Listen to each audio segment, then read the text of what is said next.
सनातन के ठेकेदार बने घूम रहे कुछ प्रोपेगेंडा पुरुषों को आजकल ज्ञान का ऐसा मोतियाबिंद हुआ है कि इतिहास और पुराण सब व्हाट्सएप यूनिवर्सिटी के सिलेबस से पढ़े जा रहे हैं। तभी तो मर्यादा पुरुषोत्तम भगवान राम को त्रेता युग से उठाकर सीधे द्वापर युग में लैंड करा दिया जाता है। असल में ये गलती इन बड़े बड़े अभिनेताओं की नहीं है, बल्कि उस अंधभक्ति की है जिसमें डूबकर इनका विवेक और सामान्य ज्ञान दोनों ही घुटने टेक चुके हैं। जी हाँ, हम बात कर रहे हैं बॉलीवुड के दिग्गज अभिनेता अनुपम खेर की, जिनकी एक्टिंग की तारीफ तो पूरी दुनिया करती है क्योंकि अच्छी है भी, बेजोड़ एक्टिंग करते हैं, लेकिन असल जिंदगी में इनकी शख्सियत और समझ इतनी कमजोर निकलेगी इसकी उम्मीद शायद ही किसी को होगी। आए दिन कैमरे के सामने कुछ भी बोल देना और फिर सोशल मीडिया पर फजीहत कराना इनका नया शौक बन चुका है, मोदी सरकार के आने के बाद से ही। दरअसल हुआ यह है कि अनुपम खेर अपनी आने वाली फिल्म श्री राम भूमि के सिलसिले में अयोध्या पहुंचे थे।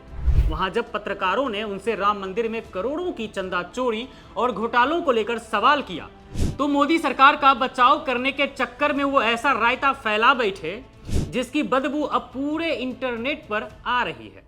खेर साहब ने कहा है कि जब घर में चोरी होती है तो घर पर लांछन नहीं लगाते हैं, चोर पर लगाते हैं। चलो यहां तक तो चापलूसी ठीक थी, लेकिन इसके आगे जो उन्होंने ज्ञान दिया उसे सुनकर तो साक्षात ब्रह्मा जी भी अपना सिर पकड़ लें। अनुपम खेर बोल गए कि सनातन और प्रभु श्री राम तो द्वापर युग से ही हैं।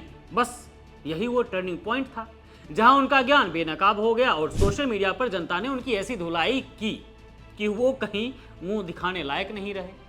आप भी सुन सकते हैं खेर ने जो कहा है उसे। राम मंदिर में दान चोरी के मामले को कैसे देख रहे हैं अनुपम जी? क्या है कि घर में चोरी होती है तो घर पर लांछन नहीं लगाते।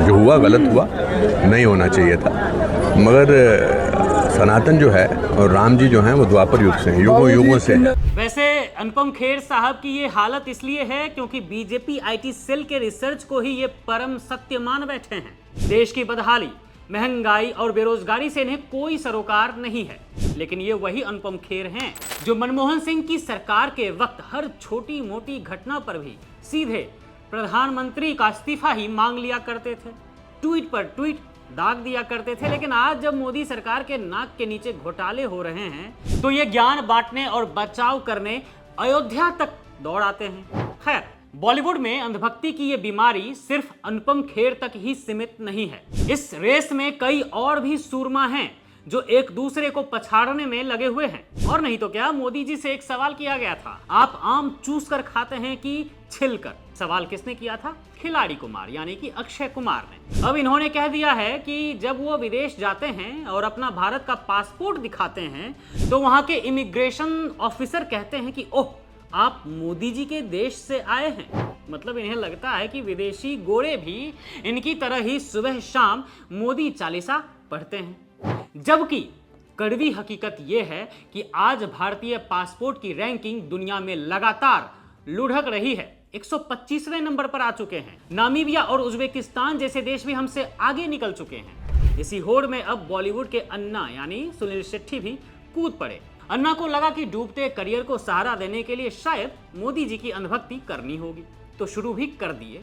उन्होंने एक इंटरव्यू में दावा कर दिया कि उनकी 15 महीने की पोती हर सुबह पीएम मोदी की तस्वीर को लड्डू का भोग लगाती है, उन्हें भगवान समझकर मोदी मोदी पूजा करती है।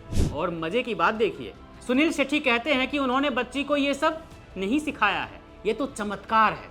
इस सफेद झूठ को सुनकर तो खुद मोदी जी भी हंस रहे होंगे, लेकिन क्या करें, अब बॉलीवुड में बैठे लोग ऐसे ही हो चुके हैं।